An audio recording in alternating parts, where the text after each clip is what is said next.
Where is the wise man? Where is the scholar? Where is the philosopher of this age? Get down! Baltimore!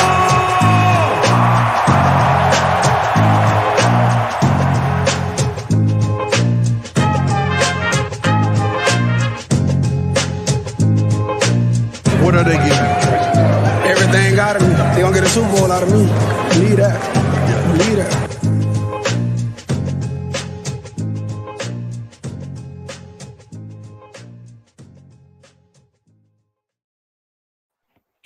All right, welcome on back to another edition of the Baltimore Beatdown podcast. It is Tuesday night, April 25th. My name is Jake Luke, and I'm joined now on my screen as I get rid of the standby there by Spenneth Pickett. How's it going, bud? Going quite well. Boys are back in town. It is that time of the year, our second annual Beatdown Big Board. This one was a little more casual, I think, this year. Last year we went mega big brain into it. This one kind of we smoothly navigated through, had the lactate help us on the path out, and it's here. I'm excited. I'm excited to dive into who we think is the best pick for the Ravens of what was decided by the listeners and the options that we have provided. So I'm very pumped for it. We have a third on with us as well, and Mr. Cole Jackson, who has been a regular as of late and will probably continue to be as we work fluidly. So we're pumped to have that deciding vote as well, to have the three-man weave of sorts and work through this bad boy. Yeah, thanks so much for having me on, boys. I'm only here because we're not talking about trades and strategies. That's the only reason. We are prospects, though, and maybe you could give your input on maybe some things football related or otherwise that you'd like to watch them do. That joke's not going to get old. It's going to continue to be hilarious for like the next 3 to 6 business months. So my favorite. I like to think of like a person that listens to this podcast that like isn't active on Twitter at all. Yeah, like what we're talking about. Like, all right, can these idiots just like get into like the actual show here, like what's going on? But we are here to do the Beatdown Big Board. It's official. It's going to be a fun one. And I was trying to do some stuff to get it promoted on Twitter, but I'm having some trouble with Photoshop. But I guess that doesn't really matter. We can just jump right into it. And anyone listening is free to interact as they see fit. And we're looking forward to it. So let me go ahead and pull it up. So, gentlemen, here we have it. I went ahead and seeded the prospects as so. Winning in the Twitter polls were Charles Cross in the tackle section, Jermaine Johnson at edge, Leo Chanel at linebacker, Kyle Hamilton at safety, Jamison Williams at wide receiver, Andy Booth Jr. at cornerback, Travis Jones at defensive line, Jordan Davis at defensive line, Tyler Linderbaum on offensive line, David Ojabo at edge, Sauce Gardner at cornerback, Jalen Petrie at safety, George Thickens at wide receiver, and Devin Lloyd at linebacker. And so what I went ahead and did was I seeded them based upon value and fit and kind of like realistically how they're going to have their chances to, get their hands on a guy. So Charles Cross was a 1 seed for me. Feels like a guy based upon value, based upon how good he is, and based upon realistically the Ravens landing him. He felt like a good 1 seed. Just as Jermaine Johnson feels like a good 2 seed to me in that regard, as does Kyle Hamilton at 3. Andrew Booth Jr. is the 4th seed on this side of the bracket. Travis Jones, 5. Jamison Williams, 6. Leo Chanel, 7. And then we have a wild card that we're going to seed in here live on the show tonight. And then from the other side, you got Jordan Davis as a 1 seed. Tyler Linderbaum is a 2 seed. Sauce Gardner is a 3. George Pickens is a 4. Devin Lloyd is a 5, Jalen Petrie is a 6, David Ojabo is a 7, and then a wild card on that side as well at 8. So how are we feeling about this bracket, gentlemen? I think it's pretty realistic of what you're looking towards through some trade back scenarios, or at 14. Mr. Penning, the man of the hour, did not make it onto this board ultimately, but I think it's going to present some good options, as well as factoring in some guys that could be likely in a trade back scenario or a trade up scenario in the early second, end of the first round. I think there's some real real possibilities here. And last year, the listeners did correctly predict Rashad Bateman as the best pick, as the ultimate pick. That's what you guys ended up doing. We're going to post these on Twitter to work through matchup by matchup, but we're going to do the exercise first. And for the listeners, you guys get to work through it yourselves and determine who is that guy for the Ravens this year. Cole, what are you thinking upon viewing this bracket for, I guess, the first time? We were kind of sitting in here talking a little bit as Spenny was over with a friend of the show, Kevin Ostreicher, on Locked On Ravens. So, we've talked about it a little bit, but what are your first thoughts upon seeing it? No, I think it makes sense. It's funny because I think what's clouding me right now is the discussion today that was plentiful on the Twitters about Trevor Penning. So just the fact that he didn't even make the bracket is quite comical in and of itself. But that's as such should have won the poll. No, I think this looks great. I'm really excited for some of these battles on specifically the right side of the bracket. It's going to be good discussion. Yeah, I think it is. And I guess we can talk about that news a little bit where the Ravens came out today, or not the Ravens, but Ian Rappaport, rather. Basically we can read the tea leaves via the Ravens, saying that they are confident in Ronnie Stanley's health. They feel like he's going to be good to go, I think was a quote for 2022, based upon their medical evaluations of that ankle. That is in conjunction with some reporting from a friend of the pod, Jeff Zrebick of The Athletic, who is bullish upon the Ravens' love for Trevor Penning, the offensive tackle. So, of course, the conversation becomes smokescreen. Are they smokescreening to smokescreen? Are they trying to make teams think they don't need a tackle so they can get somebody like Penning to fall to them? Are they trying to get teams to think that they don't need a tackle so that they can have other teams move up to get tackles so they can get other positions? What's going on here? It's kind of a wild scene, Spen. It certainly is. It feels just too coincidental. I don't think that the timing can be understated, and it feels like between Jeff professing the Ravens' love for Trevor Penning while also Ronnie Stanley's injury situation or the positivity of his health, however you want to put it, it feels like a really weird smoke and mirrors game that we talked about this amongst ourselves earlier off air earlier in the day when this was going on. It feels like I don't even know how to describe it. It's putting me through an absolute cheese grater and taking one of them alone. Okay, they're doing the opposite. Oh, they leaked that Ronnie Stanley's health is great. Oh, that means that they do want a tackle, and maybe Ronnie Stanley's health isn't where they want it to be, and they do want to go get a Trevor Penning. Then also Jeff Zrebick coming out and saying, oh, the Ravens love Trevor Penning.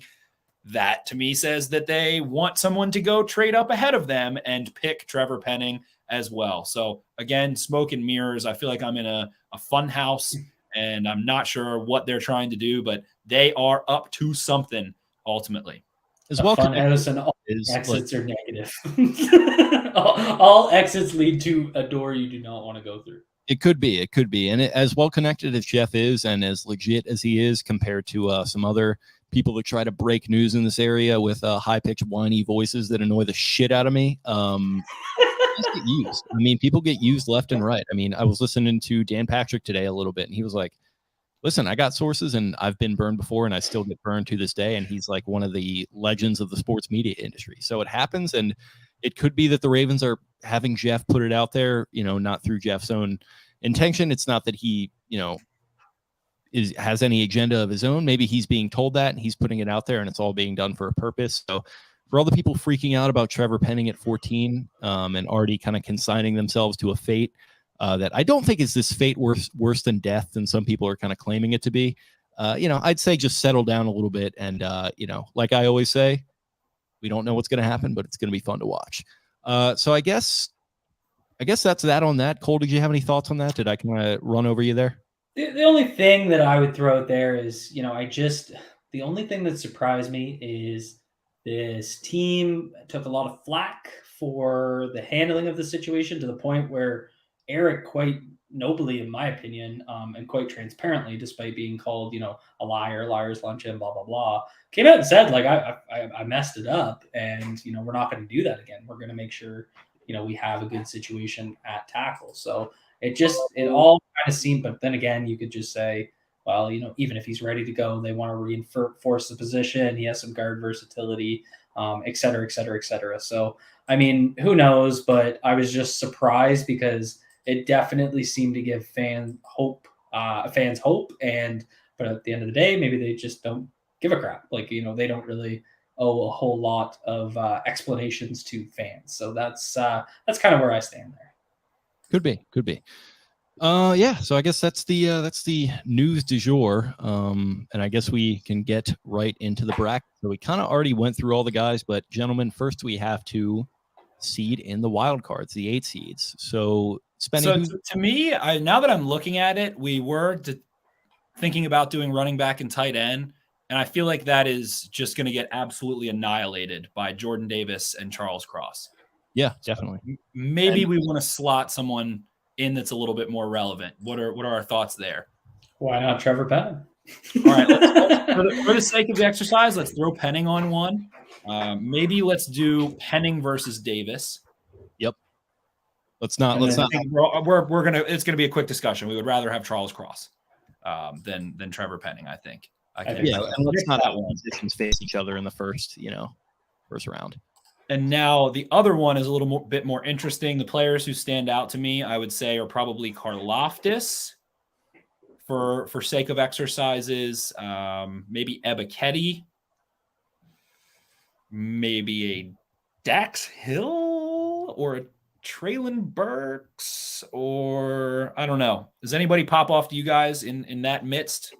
I like Karloftis or Ebiketie. Whatever one is, you could go to the consensus ranking as a tiebreaker and say Karloftis is consensus ranked higher. Karloftis feels the most like linked to me with them. So I'm kind of leaning that way. I don't know about you guys. Dax Hill's sneaky though, but yeah. So I'll leave it up to you guys. Okay, let's do Karloftis. Go for it. All right. So there we have it. So the 1 seed, Charles Cross versus the 8 seed, George Karloftis. The 2 seed, Jermaine Johnson, 2 is a 2 seed. Funny. Leo Chanel at 7 seed is facing off with him. Kyle Hamilton at 3 goes against Jamison Williams at 6. Andy Booth Jr. at 4 against Travis Jones at 5. Jordan Davis at 1. Trevor Penning at 8. Tyler Linderbaum at 2 versus David Ojabo at 7. Sauce Gardner at 3 versus Jalen Petrie at 6. George Pickens at 4 versus Devin Lloyd at 5. So I guess we can go back up here, gentlemen, to Charles Cross versus George Karloftis. What are we thinking in that matchup? So just talking about Cross first, my OT1, I absolutely love him. And I feel like, it does just become a situation where what do you do if things go right is the question. So if you're taking Cross, it's because you're fearful that things are not going to turn out for the best. The best case scenario is kind of that you have 2 franchise left tackles, one of them highly paid, one of them you invested a pretty high pick in, and maybe there has to be some level of uncertainty of what goes on at right tackle. Can Cross flip to that side? He doesn't necessarily project to what the classic right tackle, especially in this type of offense, is. He projects kind of similarly to how Ronnie Stanley did, I would say. Very clean, in pass pro, in true vertical sets, athletic, technician, hand usage, everything very clean. So I'm just trying to say, what is the downside? It's that what do you do if things go right? The reason you pick him is because you can't mess up your left tackle situation. In my humble opinion, if you have Cross, you will have a high-level left tackle no matter what happens, no matter what. So I think that's kind of the duality of looking at that one. Thoughts beyond that? I would say that makes a ton of sense to me because, I think Brandon Thorne made this point on Matt Waldman's pod that I thought was kind of relevant. When Mississippi State was recruiting Charles Cross there, they actually ran a gap scheme. And then what's his name? What's their head coach's name? Brought the air raid.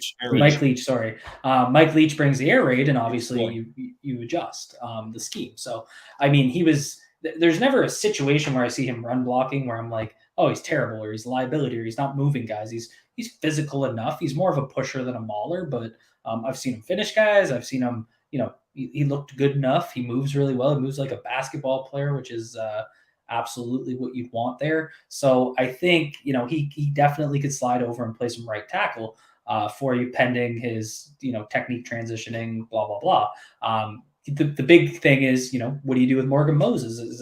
Are you cool with the swing tackle that you kind of signed for, I would say, a good chunk of money, not a lot. They're paying him $5 million AAV. And then on the other hand, it's like, well, given the injury history, it probably makes more sense to invest solid dollars in a vet.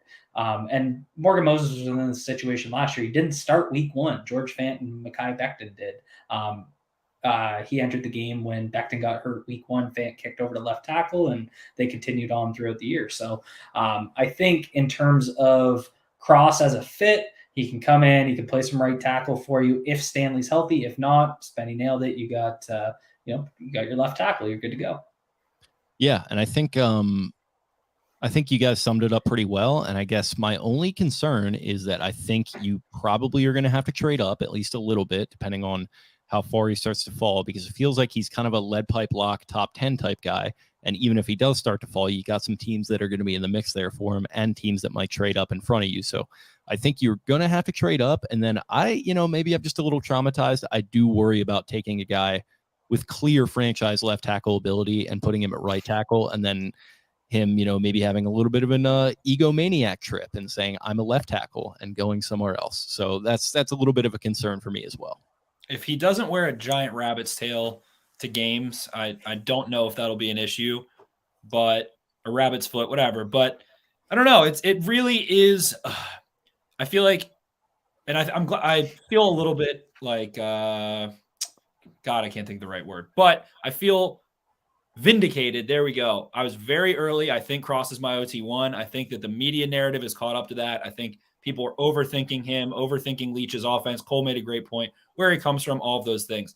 It does just ultimately probably put you in a weird spot at some point, but it is the safest move you could possibly make, I think, to ensure that you don't get burned by the same thing that hurt you. And for the sake of the exercise, I don't know, probably do have to trade up. It feels like he is a top 10 lock, all of those things. So with that said, I guess we can flip to the alternative of Karloftis. And to me, Karloftis, we've had a ton of discussion on him. I don't think it needs to be too crazy, but he probably has to do everything right all the time to be a high-level player, a Pro Bowl player. He does stay on the field, something I don't think I've talked about, played a ridiculous amount of snaps, and I do think the motor is there. I think he's capable of playing at his 80, his 90, his 95, his 100%. Frankly, more than maybe any other, maybe Ebiketie in this class. I think he consistently is buzzing at maximum capacity throughout the game. There's a positive. Hand usage, absolute positive. Plan, positive.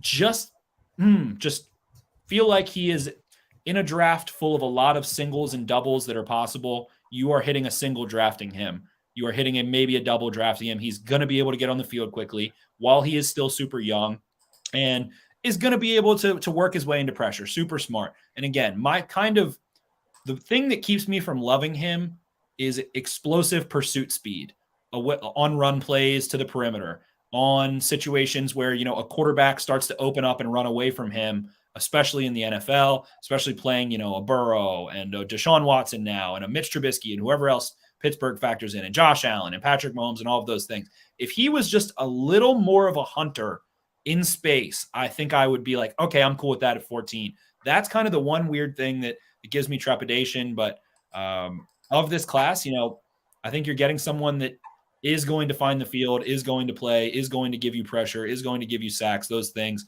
Just don't know to what degree. Doesn't have the length. I don't think he plays with length. And again, guys like Epinesa, guys like Barnett, who maybe didn't quite test as well as Karloftis, who kind of did an incomplete test, but he did hit 4.7, did hit some good jumps. The power rusher is tough to translate and tough to think that you can go beat guys up early. But I feel like the realistic middle 50 outcome of him at the end of his rookie contract is, a 6 to 10 sack guy that can have, a little more pressure than sacks. Because again, I think he lacks the ability to finish, but stays in the right place, is a beloved figure by coaches, and you hit a single. That's kind of how I'm feeling on it. It just feels like there is a little bit of a lack of a ceiling, but yeah, pop off the line, good hand usage. I really like hand power. I really like. Just kind of feels like a bowling ball a little bit. Just a little momentum based. Not super like kind of quick, or at least kind of able to turn on a dime like you would like you kind of said there. And yeah, I mean, it's another thing where if you trade back, maybe the value is there, but at 14, maybe a little bit of a tougher sell. So I'm inclined towards Cross in, let's say, a little bit of a trade up than I am Karloftis, even in a little bit of a trade down. What do you think, Cole? Yeah, I think that makes sense. I think the biggest thing that will inhibit George Karloftis is, he's got a good jab. His jab's going to be his power rush, but is he going to be able to add a hook? And that's a speed rush. And that's why I'm much higher on some of these other edge rushers than I am him. I think some other people have, just as good jabs, but they can add hooks. And I just don't know if he's going to be able to do that with the lack of explosiveness and his ability to bend. It's just going to be hard to do it. And like guys have done it before. And guys haven't done it before. And, it's all going to be that typical power rusher. Can he because he does put together a hell of a plan, a very wide array of pass rush moves. Spencer and I talked about it, the film room we did on him. There's 5 clips in a row where each of the 5 clips where he's winning a pass rush snap was a different pass rush move. So it's not just a one-trick pony like a Jalen Ferguson where he's going to bull rush and try and get to the quarterback. He's got a plan. It's all power rush moves. It's, inside bull rips. It's he likes to go to the arm over a bit, which can be a quick winner, I think. Yeah. So it's just, can he add that outside rush though? And that's, our team's just going to kind of quick set and play him on the inside. To go on to that is that, you kick him inside, some of those things. But again, I want to love him so much, and there's just missing pieces at the end. He didn't have a long arm, and you got to see that on the inside. Like you watch Josh Pascal, this very similar guy. They're very, very similar in their measurements and their profile. But you watch Pascal, he's got a nasty long arm. He's a great run defender. So I feel like very similar players. Everyone's like, you can kick him inside, and it's like, yeah, on 3rd and long only. Yeah, because I think a guard is going to be able to seal him the hell off a lot of the time, and he's going to have to win quickly because of some limitations inside, and that also I feel like it'll be a reverse bell curve. It's like it's going to be some beautiful wins and some horrible losses where his gap is completely vacated because he has to win early, doesn't lack the length. But think we don't have to spend too much time further. We can divvy up Cross. I think the 3 of us unanimously kind of go to Cross. And Baltimore Sports Province, we'll come back to that when we work around, but he said, do you guys buy the concerns of Cross playing in a weird offense at Mississippi State? And I will return to that because my answer is no. We touched on it a little, but I think we're ultimately going to be doomed for a very tough Jermaine Johnson, Charles Cross matchup in the second round, as that takes us into the next matchup. Jermaine Johnson III, 23-year-old, Florida State by way of Georgia, the outside linebacker, defensive end, as well as Leo Chenal in this class, who is pretty funny for the sake of the exercise, but think we're taking him at 45 versus Johnson in a slight trade up or a miraculous fall to 14. I am personally, again, feel kind of vindicated late in the process where I have not seen someone light up Mobile like I have seen Jermaine Johnson. I felt that he was a top 10 player immediately after that, going back, watching the tape again after perusing through the first time and feeling very high on him. Now he is supposedly going to possibly go ahead of Kayvon Thibodeau, and the Jets really like him at 4. And how much of that is a smokescreen, we don't know. But again, him and Cross kind of feel a little unlikely to be there at 14. I agree with that. Really good summary. One of those guys where, on the opposite end of Karloftis, nasty run defender, one of the better long arms in this class. And I'll build on what I said about Karloftis and why I like Jermaine so much is I see a profile in his traits that shows me a jab and a hook. And that's always going to be better to develop a more versatile player. So very high on Jermaine Johnson. He looks like he's going to be a stud at the next level. Yeah, he does. It really is the length that stands out the most to me. The length and the bend. It just kind of like some guys, I think there weirdly is kind of like a negative connotation with the term try hard. It feels like he's trying hard on every play, but he has the athleticism to match what doesn't always go with the stigma of that term. So yeah, I like him a lot. maybe it would be a slight trade up. Maybe it would be at 14. Feels like more so than Cross. This is a guy that could be had at 14. So I like the realism there. And I definitely do like him over Chanel in the second round if I had to like choose between those scenarios. But Chanel, another guy that I do like, and Spen, I know you like him a lot as well. Yeah, Chanel is a freaking bull in a china shop. He has really short arms, but you don't ever feel that part of his game. Tested incredibly well, like beyond even I think Cole and I we're like, okay, yeah, he's going to test better than people think. We had heard some rumblings, and then he blew it up even further than that. Tested like an absolute freak. Ends up being a player that you basically know can come downhill for you and come make noise between the tackles. He can run sideline to sideline a little bit. He just, it's like your joystick is broken and you can't make him backpedal in Madden. You can't flip the joystick up north. So we don't know what we're going to get there. There has to be a lot of development there. There has to be curiosity. Again, we're talking about him at 45 as a player that we like and that the audience also really likes. So would you rather have Jermaine Johnson at 14 or Leo Chenal at 45? I could talk about Chenal for a while, but the answer for me is going to be Jermaine Johnson up there. But Chenal is going to give you an absolute wrecking ball on the first two downs. And the upside, the athleticism, it kind of reminds you of maybe a DeMario Davis, where it takes him a while. If he works hard enough and sticks with it, he can become a factor on third down and in the pass game for you. And I just love what Jim Leonard does with linebackers, turning them into heat-seeking missiles. I love Zach Orr last year. He was like 5'11", 220 pounds. And this one is 6'4", 255 pounds and just wreck shop. So Chenal, super fun player. Wouldn't hate that at 45 at all if they ended up with Mr. Chenal. Chenal makes a ton of sense. It's just like makes me feel sad about Malik Harrison because similar type of guy. I think Chenal is probably the higher level prospect. He's like the caffeinated version. He's just more urgent. Yeah, and I mean he made Tyler Linderbaum his daddy, which was fun for me to watch because it helped me prove my Tyler Linderbaum point. So shout out Leo. No spoilers. Well, yeah, I guess that settles it there. We'll talk about that, like I said, later. So that sounds like it is going to be Jermaine Johnson. Is he third or second? I thought he was second. He is the Jermaine Johnson the second. Jermaine Johnson 2, as I call him, the sequel. Jermaine Johnson 2, and he is the 2 seed, and he moves on. Yeah, exactly. Sequel. Yeah, so we got a 1 and a 2, little straightforward, little stock, as Lars Ulrich would say. With Charles Cross at 1 and Jermaine Johnson at 2 head-to-head.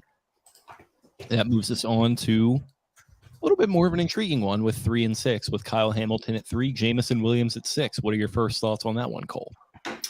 I love Kyle Hamilton. I don't want to sit here and say I've watched a bunch of games. I watched 2, and the range concerns, this long speed, I'm just not concerned about it. It just doesn't really show up. I guess the key conversation here is going to be, do you want to spend a top 5, for free agency contract at safety and then also go draft Kyle Hamilton at 14? And I guess I would just point folks to some of what the Buffalo Bills defense has done, having Hyde and Poyer and what they've been able to do for the corners. They have Tre'Davious White and they've had some guys kind of develop, but their safeties do a ton to help out their corners and really make that defense work. So I think that's kind of what you're getting in that type of situation. Hamilton can play a bunch of different roles. So can Chuck Clark, so can Brandon Stevens. It helps you be very, fluid in your usage. Kyle Hamilton can maybe match up on some tight ends the way they wanted Jimmy Smith to do. Then it becomes, do you want that? And, tight ends can kill you in a game. So I think it does make sense. So, I mean, Kyle Hamilton's just such a high level player, true playmaker. He's a ball hawk. He can also step up and make plays in the run game and lay the wood. So I think he's a pretty complete player. Kyle Hamilton, man, that's your boy, Jake. Yeah, he is my boy. I've been I've been tracking him for what feels like years at this point. I'm a huge fan of the player. I'm a huge fan of the person. Range, willingness in the run game, determination in the run game to be the bigger player, even when he actually always isn't. I don't know. It's hard to call a prospect a perfect prospect, but he feels as close to that as it can get for me. What are you thinking? Just to talk, something that clicked with me on speed concerns and like bringing it 100 all the way around 360 degrees, however you want to call it, is if he fails, why does he fail? If he fails, it's not going to be because he physically isn't fast enough. It will be because he isn't processing well enough. That isn't what's going to hold him back. It will be, I think if he fails, I think he's very similar to Isaiah Simmons, and I think he has potential to be more effective and have a real home and play on the back end more than Isaiah Simmons. Simmons could still work it out, has all the tools. Maybe they're able to, slot him in. Hasn't quite found home yet in the NFL, but Hamilton, I think, has more practical usage. And if he fails, I think it's because you start messing with him too much. Don't give him a home to start. I think he should be a freaking safety to start. And then you can build that versatility out. Get him comfortable in his scheme, get him comfortable in the back end, go through there. But I think the speed itself is not an issue. And again, he's the opposite of Hollywood Brown. Hollywood Brown, we say he doesn't have a big catch radius. Well, he actually can run so fucking fast at such high speeds and make such adjustments to the ball that he might be able to get to balls that some bigger guys couldn't. And at the same time, Hamilton is so tall, so prodigiously wingspan long that he can close a throwing window the same way that a smaller, faster player could with his length. So again, it's all margin for error and trying to apply the context there. So Hamilton, and now we can move into Jameson Williams. I think this is a fun argument of luxury picks where it's not need. We value this player. If the Ravens take Hamilton, it's because they have a really high grade on him and they're like, screw it, we're taking him. We love this player. We love the grade we have. Jameson Williams would be the same thing. So it turns into, what is the follow-up? What is the 3-year plan, the 4-year plan? How does it affect? Let's say you have Williams with a 6.9 grade and Hamilton with a 6.9 grade. And we can talk about Williams specifically, but I think it sparks an interesting question of where do we add more value, kind of offensive side of the ball pass game or defensive side of the ball pass game into building out what helps us win more. So I think that's an interesting question, and we can just get into Williams and thoughts and bring it home. Cole, what are your first thoughts on Jameson? I mean, it's just like I'd like to know a little bit more about the injury piece, but we're not going to really know that. But I haven't watched a ton of receivers, but seems similar to Hollywood, but it kind of makes sense in the fact that I don't think Hollywood's a lock to kind of be here long term. It just doesn't really seem like that's kind of a lock at this point. So it looks like what Williams has the big playability.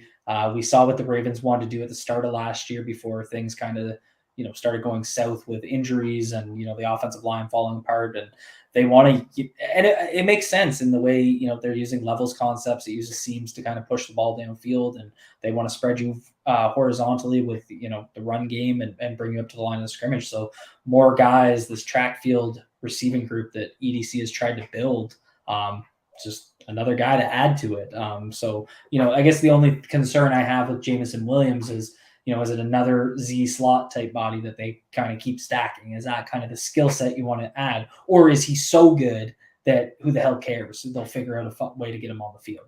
And, maybe that's the case because you could get Bateman at the X, Williams at the slot or at the Z, and Williams in the slot or Hollywood in the slot. And then who gives a shit, right? So that's kind of, I think, the argument. I think with his height, he's more built to play on the perimeter than Hollywood really ever was. I think he's at 6'2", right? So I mean, that's like it's just lean. Yeah, just lean and tall and kind of gangly. So a guy his size, you really don't see that speed and explosive ability a ton. He's a more complete player than I think Hollywood was. He's not just a straight line guy. He's not like a manufactured touches guy. Like I think he's a very legit receiver. The health definitely comes into question. Like we don't, obviously foresee him stepping on the field for week 1, I don't think. So, that's kind of got to be factored in the conversation as well. But you might have to trade up a little bit for Hamilton. Maybe you get lucky and he slides to 14. Williams, the buzz has kind of been all over the place for him. He's been mocked in the top 10. He's been mocked out of the first round entirely. It feels like it's trending more towards the former at this point, but he feels like a more realistic grab at 14. So, Spenny, what are you thinking here with this 3 to 6 matchup? For me, I think Williams, I'm going to give the nod. I think he, again, it's with medicals not being a question for you. I think that it gives you a lot of flexibility with Hollywood Brown and whatever goes on in the next 2 years with his contract. Also, I just think it can take this offense nuclear. I think that it is going to change the way defenses are. It limits what a defensive coordinator can do when you have Bateman and Andrews and Brown and Williams on the field. I think that insurance-wise, if the Ravens were to lose a Bateman or a Hollywood for an extended period of time in the immediate, I think the pass offense struggles severely. I don't think there's someone else you can plug on the outside. I think Williams can throttle down really well. That's kind of my one question. I think his speed will be fine post ACL. I think he'll be able to come back and hit the top speeds. One of my favorite things he does is throttle down, hit hard breaks when he's got guys in a full back pedal or with their hips turned. Can really slice guys that way. I think he's really good after the catch. Don't think he's a one-trick pony. But generally, I just kind of want to lean into the offensive side of the football. If I'm going to make the luxury pick, I want to make it on the offensive side of the ball. I want to score more points. I want to give Lamar Jackson everything in the world. Go get a tackle later. Suddenly you have a nuclear offense, and the Ravens typically can figure it out defensively, personnel-wise, a Modge Podge. I think the possibility of maybe trading for an edge defender is not going to be gone throughout the season.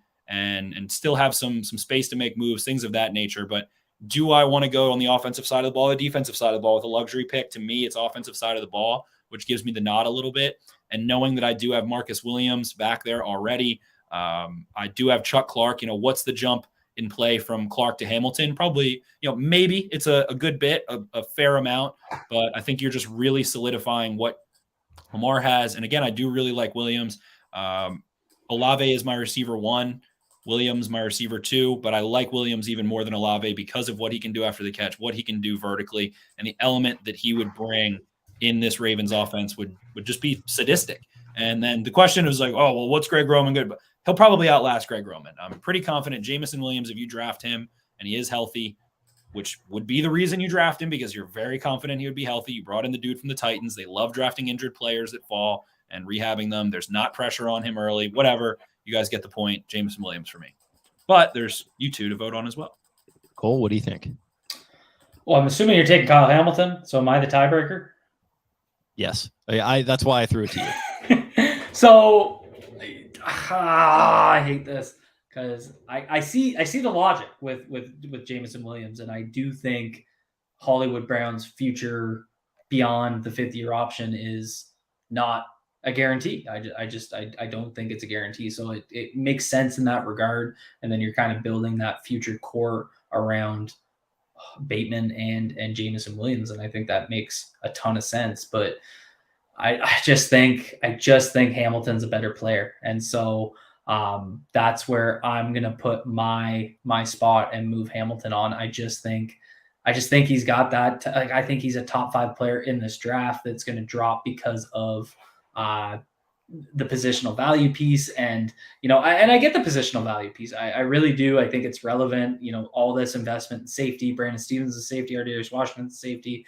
I hear you, but I just look at what the Bills have done and what Micah Hyde and Jordan Poirier has been able to do for some of their corners. And I think it's a kind of a recipe to have success. It's amazing what, split safeties too high can do for you. And Kyle Hamilton's ability to come in and also play in the box and man up tight ends. How many times has Baltimore been burned by tight ends in big moments? So I'm going to go with Kyle Hamilton. Yeah, I'm with you. For all the reasons that you mentioned, and he's my guy. So I kind of had to vote him through. And Williams, I definitely see the argument as well. Can't go wrong. Like Spencer presented, like that case was, I almost swayed. That was how good it was. So yeah, no, I mean, I'm totally with it. I think, you already invested a lot of money in a top tier safety for free agency, and I could totally see the argument that you need to invest more in wide receiver. I've been saying they need to invest more in wide receiver this offseason. I think they can't just kind of let it sit by the wayside. But I think this is ultimately a good draft to pick somebody up in the 2nd round if you are determined to do so. And there's however many freaking guys that are on the proverbial market right now that you could potentially trade for. So you're going to have options in that regard, I think. And it's just like, if you have a player like this fall into your lap, you're going to do what the Baltimore Ravens do, and you're going to pick them. And Kyle Hamilton moving us on to Andy Booth Jr. as the 4 seed, which definitely is an interesting one. It feels like that should be Trent McDuffie at this point, but with the way that the timing worked out, it worked out. So Andrew Booth is at 4 versus Travis Jones, the D lineman out of UConn at 5. What do we think looking at this one? Tough. Booth, very similar to Marlon Humphrey, I think, coming out. Not the most. He likes to play press. He's not super handsy, grabby. He's more hip pocket, stay with you. The ball skills are super prolific. Can absolutely go up and get the football, does locate the ball well, fight through and make plays on the ball. A lot of negativity about the way that he pursues and comes up and plays aggressively.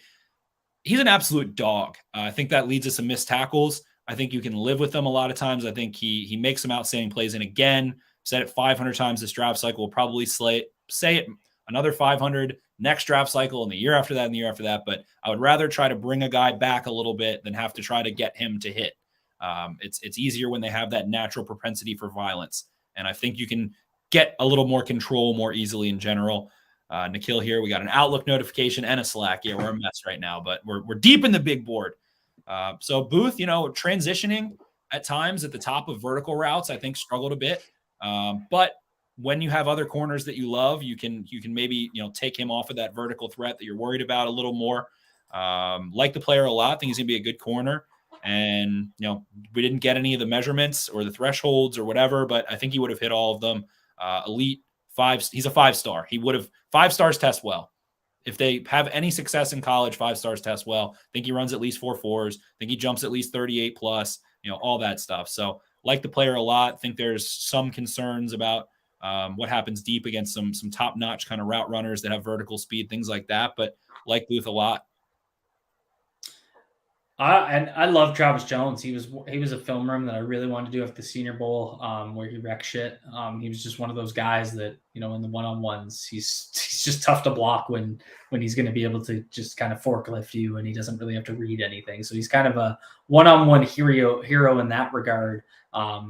So I mean, the thing that really was unique to me about Travis Jones was how fluid he is for such a big guy, and you could specifically see it in how narrow his base would be in pass rush down. So he wouldn't do it every down where he's going to kind of 2-gap and read as a run defender. But when, it was 3rd and long or whatever, he would be in that 1-tech or, 2-eye, and you could just see how narrow his base would get. He was so fluid in his first 3 steps and his ability to kind of forklift guys. So I think that's what really intrigues me about him. Much like Jordan Davis is, he can also be a guy that pushes the pocket for you and, is able to go beyond just that 1-tech run stuffing label. People talk about his pass rush plan. I actually thought it was pretty well nuanced. I thought he did a lot of things really well, to be honest. He showed me in that Clemson game, he had 4 QB hits in that game. 3 of the 4 came off 3 different pass rush moves. He was also getting triple teamed at times. He actually showed a nasty little swim move. He has really good hand power. And that's really what the intrigue is with him. He's got violent hands, but he's kind of showing hand quickness. And that's kind of what gets you excited about. As he gets more nuanced and adds things, he's able to, add swipes. He's able to add a bull rip. He's able to add an up and over. He can put together quite a good plan, and he's got not just the hand strength and also the hand quickness to be able to hand fight on the inside. Whenever you've used the term forklift a couple times in the last couple times we've recorded, and it always reminds me of the butt fumble and Collinsworth's call on the Never seen this before in my life, Al. You got Vince Wilfork forklifting Brandon Moore and Mark Sanchez running directly into the backside of Brandon Moore. I have never seen anything like this before. A little bit of a non sequitur there, but I like Travis Jones a lot as well. A little bit feels kind of talk about our primo position fuck boys. It feels like it's going to be kind of you're asking for a meltdown if they pick him even on day 2. But good player. I mean, definitely a good player. It leans a little bit more into that run stuffing category for me. Andy Booth, though, kind of a weird fit as well. It feels like that's going to need to be a trade down. So, Spenny, what are you thinking on this matchup in general? Man, Travis Jones feels like the forgotten man a little bit at times. Checked so many boxes. Kind of reminds me of Muhammad Wilkerson. Coming out years ago, Cole mentioned it. It's just like he's got cinder blocks for hands. I remember a tweet. It was from like a random account, and it said, everybody thinks they're gangsta until Travis Jones hits you with a club, because he has C4 in his hands. He devastates dudes with clubs, has a little bit of lateral quickness, tested insanely well, 9'4" athlete, and had a sub 540, super agile. I don't think he has real pursuit speed. I think he did well in a straight line. I don't think he can kind of get outside the tackle box and give you issues, but I don't know. This is a tough matchup. I think I'm going to default to you guys, let you guys pick, and I think I might plead the fifth until I'm the third pick here. I think what kills me with Jones, if they didn't sign Pierce, I would feel like say this is an Darius Smith signing goes through and they don't go with Pierce. I think I'd be like, Jones, move him on, whatever. It would just be a good fit. But can Travis Jones play a 3-tech for you with Pierce on the field the way Jordan Davis can? I'm not sure. I really don't know. And that's kind of what's bugging me. It does seem like he's going to play mostly 1-tech 2-eye for you. And it just seems like a weird fit. Now, he is going to give you that pass rush upside, and maybe that's his role early on in his career, where he's like kind of a pocket push specialist. But is that what you want? I don't know. So, I mean, I'm going to lead Andrew Booth Jr. I just think the guy plays like a Raven. James Ogden gave him a red star. When James Ogden gives someone a red star, I pay attention. The injury concerns are completely valid, but we don't really know anything about it. But the guy just like is a heat-seeking missile. When he's willing to take on a screen pull from Ike Ekwonu with zero reservations, that just shows me he's a little bit sick in the head. And I'm going to put my vote to Andy Booth. Yeah, I'm going to do the same thing. It just feels like Travis Jones, like you said, would maybe be much more in play if they hadn't signed Pierce, but they did that. They have still a clear need at corner, an expressed need at corner, with us hearing the rumblings of them being, maybe in on the James Bradbury sweepstakes, them sniffing around on corners in round 1.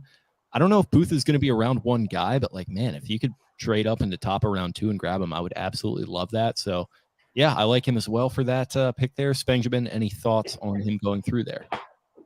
Tough matchup. Like both a lot, and both I think are late 1 guys and elite athletes and red star type guys and all that good stuff. So I'm kind of fine either way. I kind of just don't give a shit about Michael Pierce in that sense. I want to take a really good player. I think he meets a lot of thresholds with Jones, but again, Booth, the ball production, the physicality, the feet are probably his best trait, all of those things. So I think you're in a good spot. I think it's a fun debate, and I like both players. Speaking of not giving a shit about Michael Pierce, we have on the other side of the bracket the 1 seed in Jordan Davis going up against the recently seeded in 8 seed in Trevor Penning. So this is definitely a little bit of a the fan favorite. Yeah. Yeah, fucking he puts fans in the stands. All right, talk about asses in seats and selling.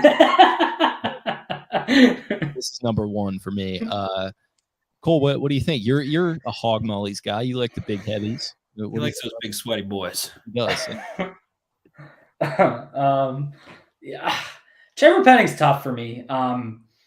Because I hate doing this because it's kind of cliche and it's kind of annoying, but I do keep going back because it just makes me laugh. I go back to Lance Zierlin's write-up of him, and you read the sources tell us section, which is usually filled with shit that doesn't really matter, but I just find it funny that the first line is "don't overthink it," and then you get into like a discussion about Trevor Penning, and it becomes this insane conversation about this and that, and no one's really talking about his technique concerns, and it just gets kind of exhausting real quick. So I mean, I don't love Penning. I think the argument that he didn't dominate FCS competition the way you'd want to see it is perfectly relevant, because those are just lesser football players. It's just that simple. But then you watch him against Will McDonald in those Iowa State games, and he shut the door on him, quite frankly. Like, he just didn't give up bad plays. He's able to, as Jake would put it, forklift Uzuwarke and put him on his butt and, do those kinds of things. Gregory running triumphantly to the end zone with Sanchez just comes flailing everywhere. Wacky inflatable smiling too, man. So I just like I get that part, and I think I didn't give this enough think. And I see Nikhil down here in the comments, so shout out to Nikhil, because I said this on the pod episode I just recorded with him, and it didn't really click in my head until this. But I just like, why did Spencer Brown, who was, similar guy on tape, similar athlete, because he was I think way better athlete. They both Yeah. test really well, but Brown is a way better athlete. On tape, yes, I agree. But like stupid measurements, he's got like the freaky arms and the height and all that shit. Why was he a third rounder, end of third rounder, almost a fourth rounder? In a shallow tackle draft? I don't know why it took me until April 25th to think of this, but it just really doesn't line up in my head. So that's what's starting to really bug me. And I don't know if that's a stupid way of looking at it, but I guess I just don't get kind of the disconnect there. And then you look at Jordan Davis, who is a unicorn. Like there's just not guys that size that move the way he does. The key question with Jordan Davis, and this is the question that I'm sure we're going to get into in the later rounds here. How is he going to manage his weight? And I heard someone on a space today be like, once he's in an NFL, I mean, he was at the University of Georgia, for God's sake. Like, they probably have more resources than the Baltimore Ravens do. Like, it's just like, if he wanted to maintain with a nutritionist, and Kirby Smart will find him someone that can tell him to eat salad. Like, it's not that big of an issue. Anytime you're talking about weight management issues, it comes down to, does he want to have a bowl of ice cream before bed while he watches the Gilmore Girls? Like, I just don't know. So that's the risk to me. Like, I know it's cliche, but like, he's got to be able to come in as a 14th overall pick and be a 3-down player. And, let's use the 2-minute drill tiebreaker, because I think it's a really good exercise when you're having a debate. Is Jordan Davis going to give you impact players in a 2-minute drill to close a game? Is he going to have to come off the field? Are you taking a timeout so he can get a tweak? Are coaches going to go into no huddle to trap him on the field? I don't think in the NFL. I'd be surprised. That's a good question to ask. Like, would they do that against anyone? Like, do you see that happen against like a guy like who's the nose with the most production for sacks in the last? He was just Larry Ogunjobi. So like Ogunjobi's like he's in like better shape, theoretically, but you don't really see them go no huddle to like screw up the nose tackle or like the 3 tech. You don't really see that too often. If they're going no huddle, it's for different reasons. So I don't know about that. You clearly saw Bama do it against Jordan Davis. That was obvious. I think what would have given me more comfort, and again, maybe there's a stupid way of looking at it, you guys tell me, if he would have came to his pro day and weighed 325, 330, I think I would have felt way better. But just staying at 340 throughout the whole offseason, it's like, now that, once he gets drafted and he's got a couple months, what's he going to come into camp at? Like, I don't know. It bugged me for some reason. I think it's kind of a stupid reason, but it bugged me. Interior defensive linemen can become $100 million players too if they stand out as an all-pro. They can really cash in. So if that's what you want to do, and to that point, getting into semantics quite a bit, but if he's steady at 340, I kind of like that. I like if you can show that you can stay at a reasonable weight. He's not, ballooning up to 365, 370 at some point. But I just see Jordan Davis as an alien. I see Jordan Davis as a player that has technical skill quickly. Draft aliens and prosper. And maybe there is some truth. The other aspect of it that I think is weird is that college teams, like the college has more plays in a game. The average college game has more plays. The average SEC game has more plays than an NFL game. So ideally, clock stops on first downs, right? That's the rule. Clock stops on first downs. Mm-hmm. Plus, yes. And they also have the pace. A lot more college teams are using consistent tempo. They go to the line, look for the play. They fake snap, go to get the play from the sideline, go again. So the time between plays is shorter. All of that, but usually, your 14th overall pick, your player that you're drafting is kind of a cornerstone franchise player, doesn't have to come off the field a ton relative. The best defensive linemen, interior defensive linemen, the best nose tackles play 70 to 80% of snaps. So if he can consistently give you a high level over 60%, I don't think it's an issue, which means playing 30, 35, 38 snaps a game, maybe. He did that in 2020, and he got better in 2021 when he played less snaps. I think that would be the same for a lot of bigger boys, but just I don't know. It's weird. It's a difficult projection, it feels like. If he wants to, he has all the potential in the world to keep his weight down, be an elite player. You ask him to penetrate a little bit more at certain times. Think he can absolutely bring it as a pass rusher. Think he can absolutely hunt down a quarterback. And in the immediate, you don't have to play him every play. You do have Calais Campbell. You do have Derek Wolfe. You do have Justin Madubuike. You do have Michael Pierce. So all of a sudden, you're very deep in the immediate, and you can kind of gauge what he's going to be year 2, year 3. What are you getting? Is he the guy that keeps his weight down? All of those things. But to me, of this entire draft class, he might be the most special player when it's all said and done 5 years from now. He has all of the traits and the athleticism and the technical prowess inside to end up being the guy that was like, wow, Jordan Davis was the headliner of that class. I love betting on athletes, especially in terms of pass rushers and defensive linemen. So I like Jordan Davis a lot. I see the risk in ways, but I also, from what I've heard from the outside, just he is the light of the room in every room he's in. He is the light of the locker room. He is the shining star that everybody wants to be around and work with and everything like that. So sounds like you're getting a grade A person. Keep the weight down, hit it out of the park. Do you think he speaks in the Gilmore Girls cadence? They talk pretty fast on that show. They talk so fast, but they talk so true. Cole, what is your argument for Trevor Penning in this scenario? Why does it have to be me?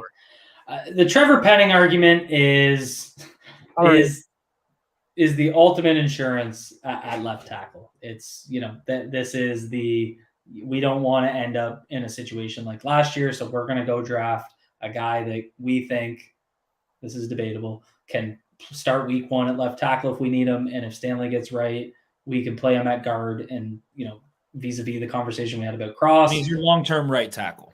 And it becomes, your best 5 on the field, right? So it's, is your best 5 pushing Morgan Moses the way it is with Cross, or is it putting Trevor Penning in at left guard?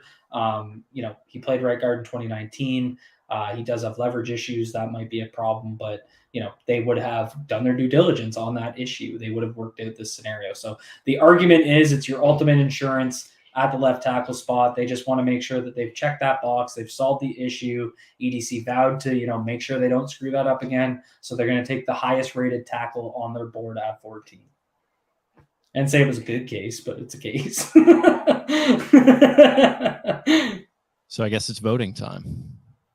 Give me JD. I just love JD. I see the light of Penning. I do think year 2, year 3, Penning can become a pretty high level player. Ryan Ramczyk type at right tackle isn't entirely unrealistic. I like Garrett Bowles as a comp for him in terms of needing some development, having, a nasty attitude, being a very hard worker. I think he could become a Pro Bowl left tackle, but I have Ronnie Stanley. That clouds everything. And this is a deep tackle class. I don't have a higher grade on him than Jordan Davis. I do view Jordan Davis as a potential cornerstone player. So give me JD. Cole? I agree. No, well said. I won't repeat. Draft unicorns and prosper. I am with you, gentlemen, on that. Not that it matters. Nikhil very upset in the comments because he wanted to see a Linderbaum Penning matchup in round 2. I would have chucked my headphones. Yeah, that would have been sick. But yeah, it's Jordan Davis going through in that matchup. So speaking of which, Nikhil, you're either going to see Tyler Linderbaum, the 2 seed, or David Ojabo, the 7 seed. Ojabo probably would have been much, much higher if not for the Achilles injury. He's probably looking to be a day 2 pick now. And then Linderbaum, been linked to the Ravens a lot, but there's some questions about fit. And, Cole, I know that you have a lot of them, so I'll let you start with your thoughts on Linderbaum.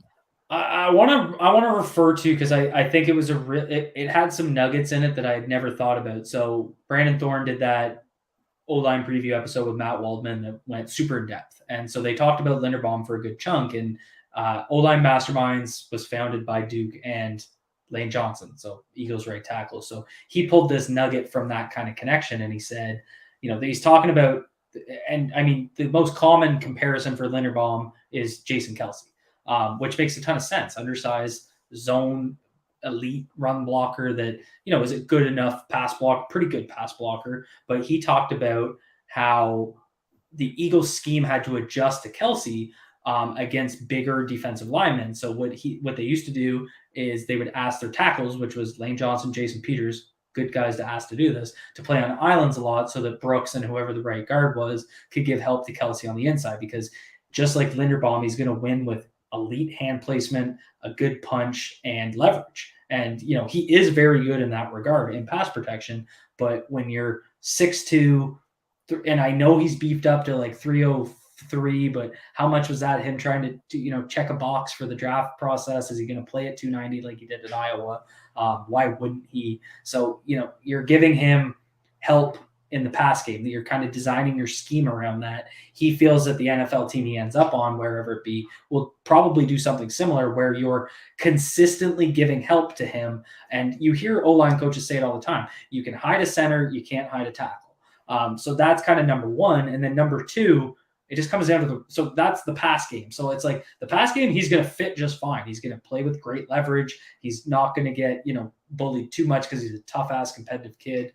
Pinterest and Wirfs famously in a high school wrestling match. We love to see it. But then in the run game, what he does best and what he was absolutely elite as was getting out in space. When you pull up the Tyler Linderbaum draft profile, it's him outside zone blocking, and he's reaching outside linebackers on their play side shoulder, which is absolutely freaky for a center. He's doing things where he's pulling behind the other guard, and it's not even like a pin and pull play. Like, he's just that freakish of an athlete. He's going to do that 6 times a game in Baltimore. They just don't run enough outside zone to put him in his full strength. So not only are going to give him a little bit of extra help in the pass game, but now he doesn't fit your run game scheme. So, it's just, what the hell are we doing here? It's like we drafted a kid at 14 that we have to help a little in the pass game. We have to alter our play calling for. That's a lot to ask for someone when, you can just draft someone else later that maybe you don't have to do all that for. So, Spencer and I did the film room. We isolated those. Leo Chanel made him his daddy. It was very, very well detailed. He literally could not drive block him off the line of scrimmage. And, he is pound for pound the strongest player in the draft. But, when he starts seeing these one techs in the NFL, Spencer said it best himself. Put him against Jordan Davis. What's going to happen? Those are the types of freaks he's going to see at the next level. And for me, like this particular matchup, I think is really intriguing. And it comes down to, do you want Linderbaum at 14 or do you want to take a flyer? Not even really a flyer, just like he's going to miss some time tax with Ojabo on day 2. I love David Ojabo as a prospect, and I'm totally fine with that idea. I think, with the way that these injuries work out, as long as you get the correct amount of recovery time, and the Ravens, I think, will do a good job in that regard if they pick him on day 2. Like, I like David Ojabo on day 2 way more than I like sticking and picking Linderbaum at 14. I would like to say the thought that has entered my brain is that David Ojabo might have like slightly ruined the Ravens' 14th overall pick. 100%. He was bang on. 100%. If he was healthy, there are now 5 highly regarded, and going back to Ojabo's tape, some of the most special probably the most special individual reps, and it wasn't like there weren't many of them, were Ojabo. He does something so special with the way he ties his limbs together as pistons and works in unison to be able to work inside, outside. He can dip and rip. He can win inside. Somewhat similarly to like an Ngakoue, you didn't see the long arm bull as something that would probably translate to the NFL, but can win the inside track, win the outside track. He has speed in pursuit, could drop into coverage effectively, flip his hips, do all those things. So then all of a sudden, you're definitely comfortable to get one of Johnson or Thibodeau or Walker or Hutchinson or any of those guys. So the best thing that Ojabo could do to repay the Ravens would to be their 45th overall pick. And maybe if this would be a really weird draft. We were just talking about Penning. If you get Penning at 14 and Ojabo at 45 and you're confident in the Achilles, that could end up being a really dynamite first 2 picks. And it would be super volatile, but I love the value of Ojabo at 45. Achilles. It would be a shit show. It would be, but the value of getting someone as Achilles injuries have just hopefully turned the corner in modern science into not being as career ending as they used to be. I think Cam Akers maybe gives us a little bit too much confidence in that, but from what I read, the procedure is updated and there is something new that they think is a real breakthrough. I don't have to get into all of that, but it was in an article by Jordan Rodriguez on The Athletic. If you search Jordan Rodriguez, Cam Akers, you can find that article where they get into the details. But Ojabo at 45 is awesome. I think it would be incredible if that were to happen, if he were to slide. And again, you bring in Adrian Dixon. Yes. Adrian Dixon from the Titans. Again, you're as a franchise comfortable with that. You suddenly have 2 edge rushers coming off of an Achilles, but I really do love Ojabo. Mike McDonald knows him very well. You think you have a plan. There's comfortability there. All of those things. And pairing him and Owe would be fantastic, as well as having Bowser and maybe even then go throw another pick at a 3rd or 4th round guy like an Alex Wright or something. And really could prosper into a blossoming pass rush potentially. There is the risk involved. Like Cole said, maybe we overanalyze with Linderbaum the extent of the scheme fit and if it could change in the coming years under a new offensive coordinator that feels likely in the next 2 years probably. So you can hide a center, all of those things, but it just doesn't get me horny in the first round. Considering Creed Humphrey coming in last year, being universally acceptable in any scheme. Humphrey can survive in a pure zone scheme, in my opinion. Was an elite athlete as well. So I don't know. I think I do love Ojabo at 45 here, but there's just a ton of risk. I think Ojabo to me was like a human experiment on the edge. Like there was a play where he did like a double spin, and I was like, "What the fuck's he doing? Like, did he just have a seizure during his pass rush move?" That's devil shit that he does. Like it's just, but it excites me because it's like this kid wants to. He's just trying things, and he said it himself. He's like, I was on the practice their scout team, and he was like, I'd watch Kwity Paye and I'd watch all these guys ahead of me and just try and learn and get out there and do it myself. And so my favorite thing about him maybe is that he was the scout team player of the year at Michigan, I think in either 2019 or 2020. What does that mean? That he doesn't care he's not playing. He's bringing it in practice. He's working his tail off. And apparently he was just like Aiden Hutchinson's shadow this entire past year, figuring out how to be, the Aiden Hutchinson comes from a father that was a Michigan legend and all that stuff and knows the lay of the land. And Ojabo was smart enough to be like, I should do what he does, but I have a little bit more of an, exciting skill set and what he can do bending and all of those things. So we have to, with these injured players like Jamison Williams and Ojabo, we have to look at it and say, if they're taking him, they're confident in his medicals. Otherwise, not going to be the pick. So we're going on the glass half full here, injury wise, with both of those situations. But for me, and Nikhil here, here's a question: would you trade up from 45 for Ojabo? I'm going to go with yeah. I think it would be cheap. I think it would be exciting, and I think it would be funny to have 2 edge rushers with coming off of an Achilles. It would be a classic Ravens Twitter, like ha ha ha. But I absolutely would. We would go up for Ebiketie. I know that. And I have a higher grade on Ojabo than I do on Ebiketie, and we're assuming the best health-wise. Yeah. And I don't think you can underrate how sweet Nigerian Nightmare is with Owe, Ojabo, and Matabike. So I'm also here for the branding. And they're going to, this is, it's been said, but they're going to have the full scouting report, at least 1 year's worth of one, and a presumed connection. I assume he and McDonald probably text a little bit. So, he's probably going to be telling McDonald that he's healthy and ready to go, and their medical team is going to be looking into it all, obviously. But I don't know. It just feels like the way these. The only thing we need to have out there is Rasheed Walker did absolutely own his shit, and so Rasheed Walker Hive stand up. Rasheed Walker should probably be in the bracket. But did the best of any. I think I watched 7 games of Ojabo, and his toughest opponent was certainly Rasheed Walker. Well, either way, that's him whipping up on Tyler Linderbaum there, who was a 2 seed and he was a 7. So I think that was our first upset of the night, and a pretty significant one there with David Ojabo, a 7 seed over Linderbaum, a 2. So that moves us up to Sauce Gardner and the Petrie dish, Jalen Petrie, a 6 seed with Gardner as a 3. Gardner's a weird one. He was the guy, as soon as the process started, everyone was a little bit of a cool name bias, a little bit of this guy's going to be there at 14. Jake hates his name. You hate his name. It's just like Sauce or Smoke should be the final of this bracket. Right. Yeah. It's just like, guess what? Guess what's a cooler name than Sauce Gardner? Petrie, because he's got the land before time connection. But Sauce Gardner is a weird one because you're probably going to have to trade up. Petrie feels like a trade back end of the first round scenario. So Spengman. Jake, what's a worse name, Kyrie Elam or Sauce Gardner? What's a worse name? Yeah. Kyrie Elam is a great name. Are you scared of the Elam last No, name? I'm not. Listen, And the stench of his uncle.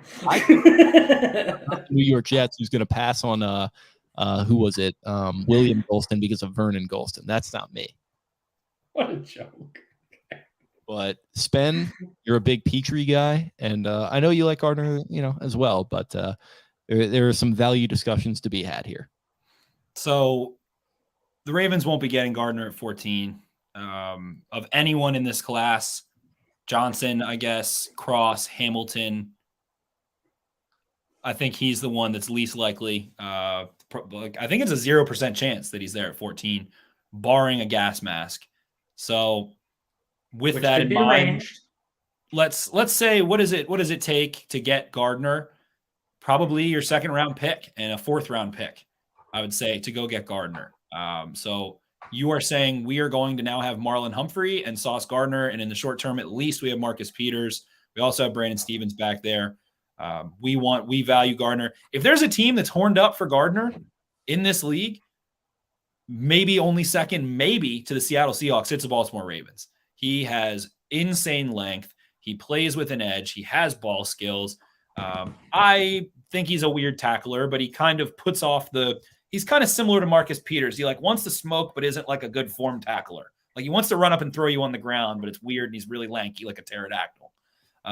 So Gardner, I have Stingley as cornerback 1 still. Gardner is neck and neck there, but you have to trade up to get it. So this one was a little funky. Like you said, Jake, we started early with corners. It felt like it might be a possibility, and now it feels like a closed door.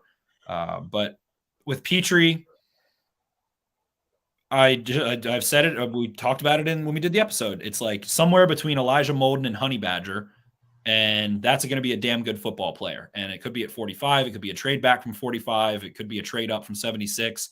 I think he's instantly starting. He's instantly your starting slot corner. He is going to bring it nonstop. He's a football maniac. He tested well. He wasn't as small as people thought. He processes everything better than anyone. He fights tight ends to the death. Will get penalties, happily fighting tight ends to ruin their Sunday. So love Petrie, highest level run defending DB ever that I've ever seen, I think. Can corner on a tackle as a pass rusher, knows how to swipe hands and turn and go hit a quarterback. Can do anything. Red Star player for me. Love him, love him, love him. Awesome slot corner. Safety stuff, I think, is a little projected. I think he can go play some safety, do some things for you, but you don't need him to because you have Chuck Clark, you have Marcus Williams, you have Brandon Stevens, so you can pick his best spot. You don't need to put him anywhere where he's uncomfortable.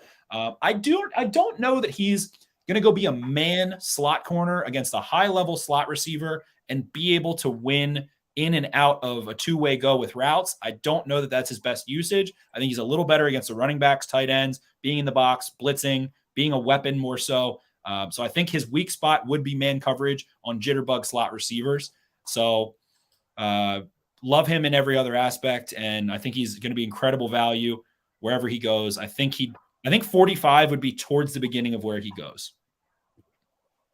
What do you think about this matchup, Mr. Cole? It's a tough one because, I know we had to include Sauce, but I just feel like he ain't getting out of the top 7, right? It just feels like and I don't think they're trading up for him either. I almost feel like this is the Quay Walker last night of cheating. Right. So that I don't know. I'll leave it up to you. For guys. our listeners who didn't watch Cole's mock, basically we did a live mock with 32 users. Quay Walker was 140th on the board. No one knew he was there. Everyone forgot about him, and we could have taken him with the 98th pick. And we were like, "This is cheating. He won't be there with the 98th pick." We're men of integrity. I am nothing but my morals. So obviously Sauce Gardner is the better player, pound for pound. But then it's, to be more realistic, you're trading significant draft capital, let's just say, to move up for a falling Sauce Gardner. Let's say at 8, and you're giving up your thirds or, a second and a fourth or something like that.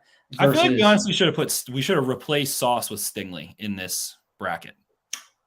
That could have been fair. Yeah. because Stingley could fall because of the injury piece. But what I like about Petrie is the slot corner ability and how it fills out the rest of your DB group. And then, maybe you get another developmental guy who can come on if you want to put Humphrey in the slot for certain looks, and that still allows you to put Petrie in the slot, or you bring him off and then you put Marlin in the slot. And you can get a little bit creative with it, right? So it kind of comes down to plus they could go with heavier dime looks, and maybe he's that DB or dime DB or whatever you want to call it, where he's going to do some other pieces in that defense. So I think he's got a little bit of versatility to him despite being a better fit as a slot. But if they want to play more dime looks, which may make sense with the lack of coverage linebackers in the nickel, I think that could make sense. So I'll leave it to you guys how you want to do it. Gardner feels like cheating, but I understand if we're factoring in a trade up versus taking Petrie at 45, and then it's a value discussion.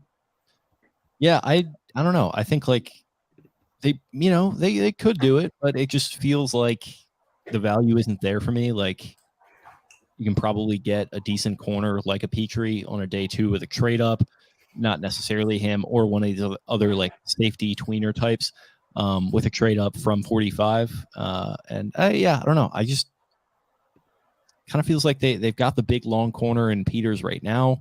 Marlin obviously brings some physicality in that element, so Petrie would bring something a little bit different. I kind of like him in this spot value wise. I don't know about y'all. I think we kind of have to kick him out for the sake of the exercise. I think so. So we going with Sauce? I must have misheard. I meant we have to kick Sauce.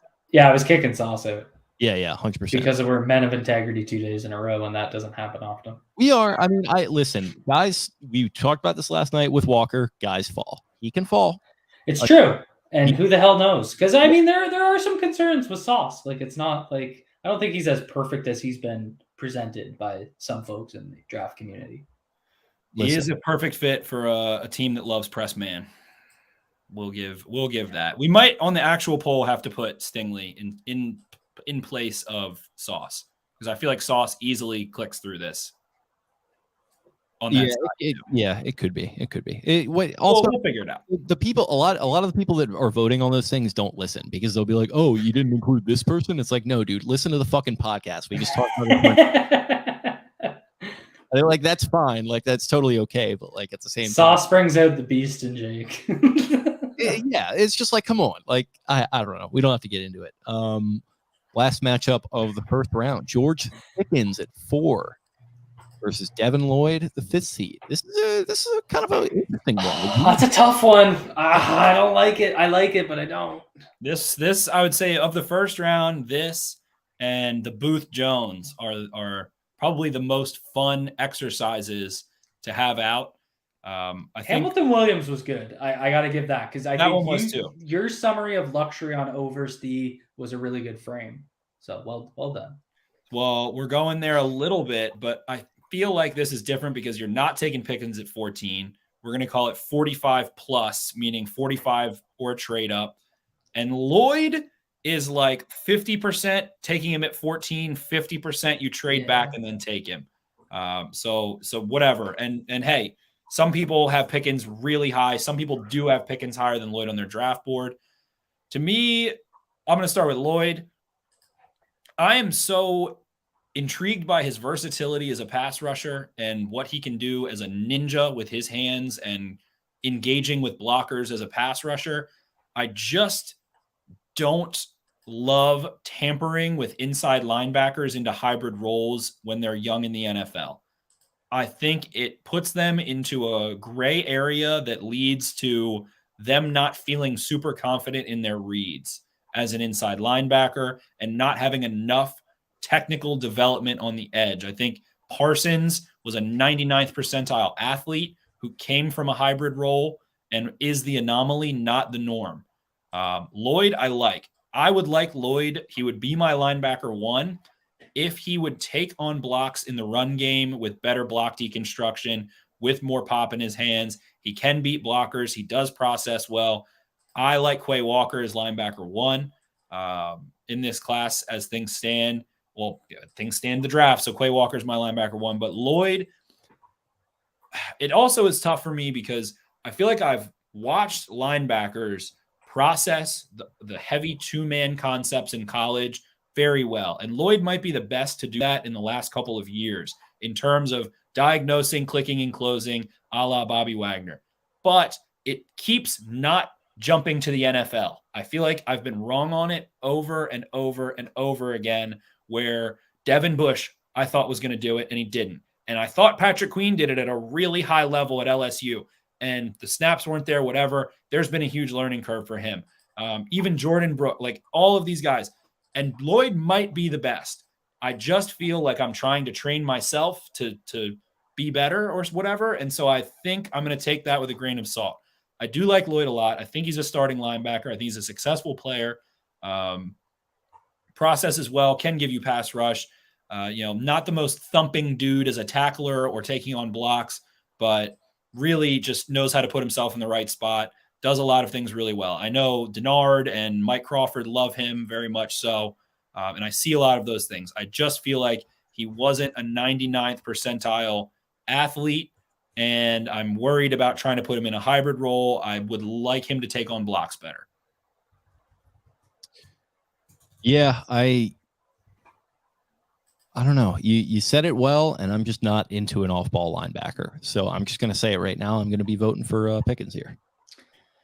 I love Pickens. If you're going with a wide receiver, I think it's really important to either have like an elite skill set like Jameis Williams. Though I don't think he's going to fit my opinion that I'm about to give, I still see the value in it. But George Pickens just brings something, different to the party. You got the boys with the beers, and there's guys with some whiskey, and he's going to come in with, we'll call it the pina coladas, because that sounds like something George Pickens would do. And he just brings something new to the party. Big body, physical. I think Spencer said it a million times. He's sick in the head. He just is. Character concerns, blah, blah, blah, blah, blah. We can't say on one hand we have a true players coach and a guy like John Harbaugh and then be like, well, we can't, we're scared of this guy. I don't really think there's anything out there that makes me that nervous with Pickens. Maybe you don't want him in a volatile Urban Meyer-led locker room, but I think in Baltimore he's going to be just fine. So I would go with Pickens because I just think he's a different skill set. He's going to give you a physical, big body, a guy that also can push the tempo downfield, fits into kind of what they want to do. He's going to also block his ass off. He's going to do. I think he comes in and is what you wanted in Miles Boykin, and a guy that is just a true X, a true outside, whatever you want to call it, whether you want to narrow it down to X or not, whatever it may be. But he's going to complement Bateman and Hollywood and what they do well. Sven, what do you think? Pickens is, I like that. Pickens is like Boykin if Boykin had the dog in him. And he's Miles Mankin. And Pickens doesn't just have the dog in him. He is the dog. He is sick in the head. It is volatile, and he could fall. He has ACL with him. He wants to block his tail off. He's good after the catch. He possesses true X traits. He is that power forward, vertical threat, fighting for the ball. He has the best hands in this class. He makes insane body control adjustments to the ball. He's a red zone weapon. He loved playing in a dumbed down Georgia run first offense, and he fucking loved it and talks highly of it. And the effort was there. He was stealing releases on the 8th straight run play with a lead. He was blocking to hurt people with a lead. He wants to dominate his opponent. He doesn't care. Feels like he buys into the team, but he also buys into he has like some AB in his head in a weird way. I don't know. I don't think it's off the field. I don't know. There's some weird stuff. Pickens could go at the 20th pick or the 70th pick, and it wouldn't surprise me. Either or. Who's going to take that risk and when? Basically. Yeah, there's a lot of weird stuff, but I do ultimately love him. He does have outstanding hands. He can threaten over top. He is still getting the hang of being a nuanced guy, breaking on being able to break in and out of his routes a little bit, but think he has a good understanding for variations in coverage. He's very confident, has the confidence that I want in a receiver. So I like Pickens. I think we all like Pickens a lot. I think all Ravens fans like Pickens and do want to see a dog in the offense that wants to fight on the offensive line or somewhere or something. Feels like it's been like J.K. Dobbins and Pat Ricard and not a whole lot in the dog mentality. I mean, Lamar, but other than that, they need some more of it. So Pickens. How soon before Pickens fights Peters? That's the question in camp. I'm going to give maybe it maybe 2.5 they days. start bullying the entire team. Who knows? Well, there's your pretty much your. Maybe they bully Ben Cleveland and he plays up to his size. Let's do that. There's your argument for the John Harbaugh, like, you bring a head case in and you have a good locker room culture, and then that kind of calms the head case down. Is Marcus Peters, like, right there? It's like a guy who, people talk about maybe being a little bit hot under the collar, but there's no real like legal stuff or anything to talk about.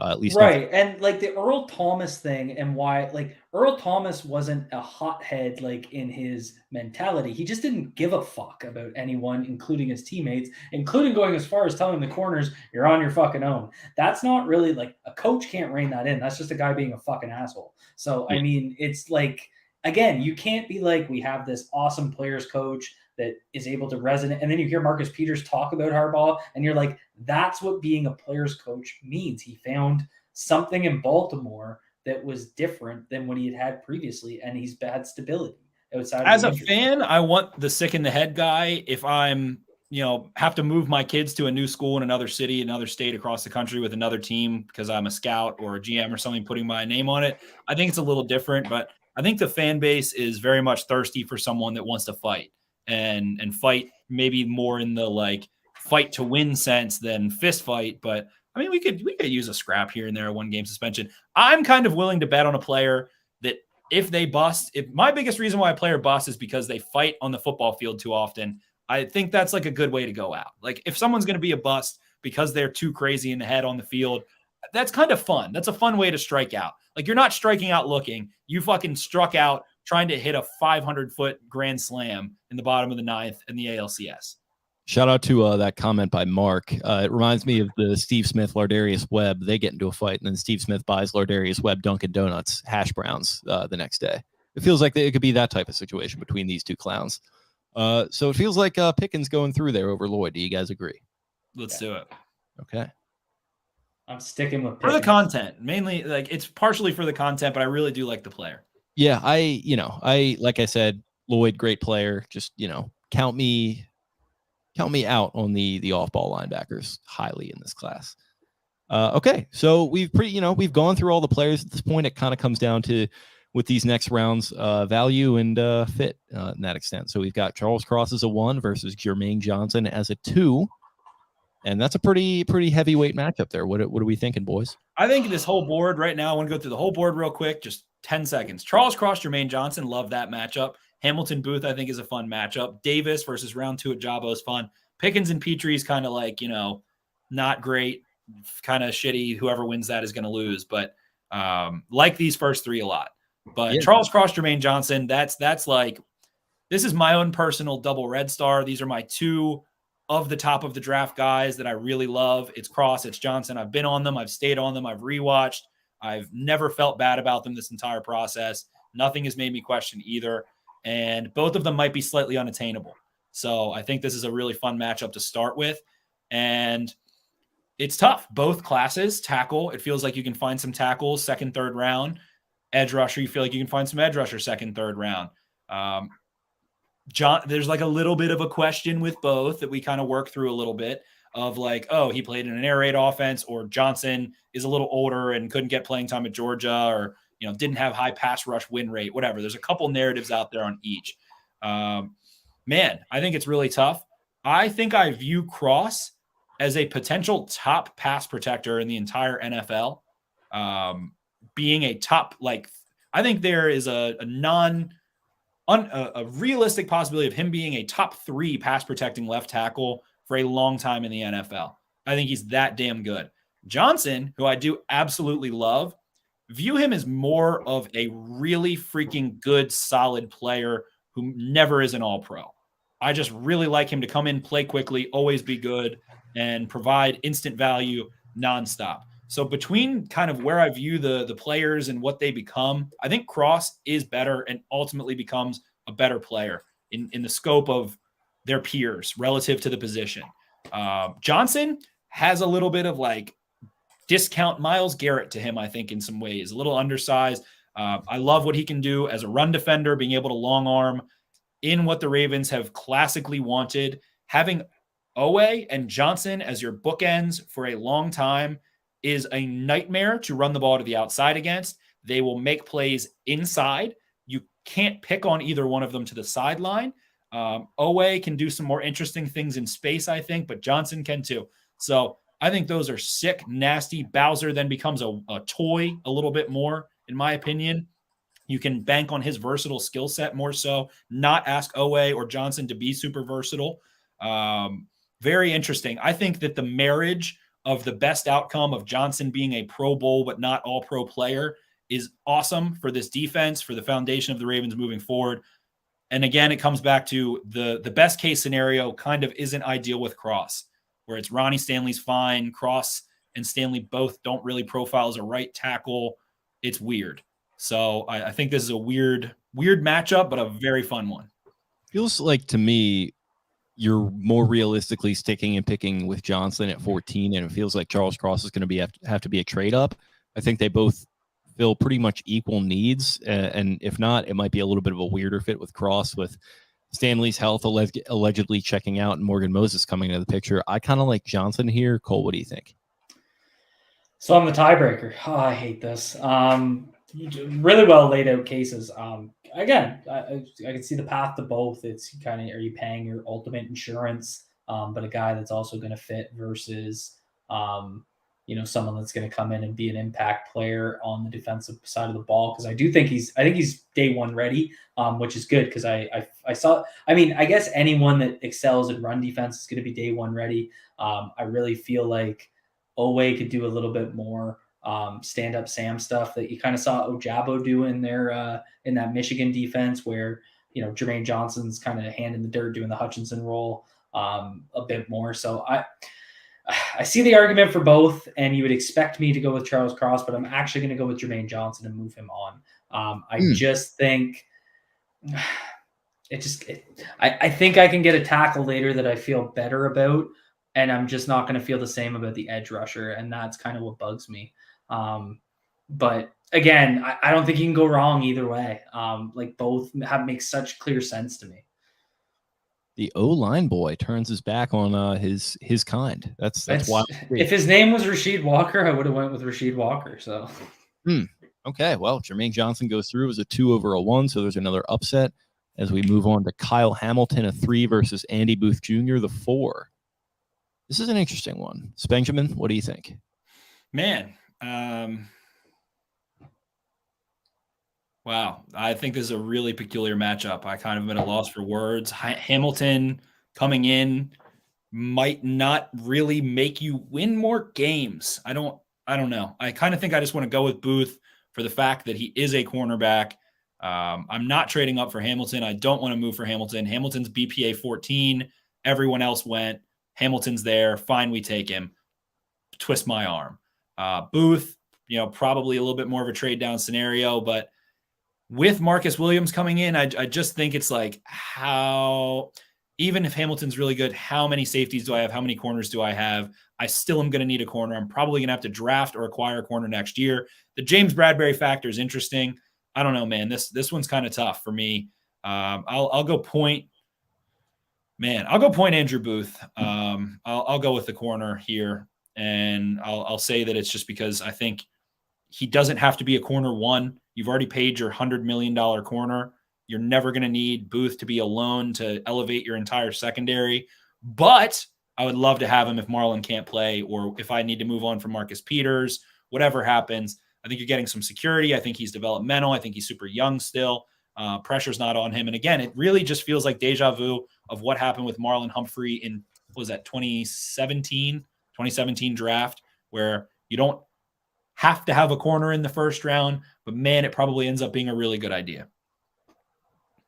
So I'm gonna go with Kyle Hamilton, just for the fact that he is the best player. It's a stick and pick with 14. He's my guy. I have to go with him. I do like Andrew Booth though, but I think there's something to the idea of, if the best player in the draft potentially is just staring you in the face at 14, you take him. And then there's some guys available at cornerback on day 2 and even day 3 that I think could maybe be reasonable for you to pick and maybe potentially get into the rotation, because as they've said, they have 2 first-round cornerbacks coming back to play for them in Marlon Humphrey and Marcus Peters. So, Cole, Mark, get out of here with that. All right. I just thought that was a funny, isolated comment. Those lines are too thick. My lines are fine. Okay. Cole, I think I'm Mr.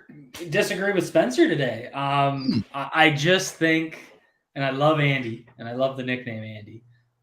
I just think Kyle Hamilton's a better player, and I think you can get them. I think you get him on the field with Marcus Williams, and you feel just fine about it. But it's tough because I think Andrew Booth can probably play inside and outside for you. So it's kind of like the previous one. I don't think you can really go wrong. But I'm going to kind of stick to my BPA guns and go with Kyle Hamilton. Definitely can see it. And the counter argument is that when you need a corner, having Williams and Clark and Hamilton probably takes, the pressure off. You can do more too high stuff.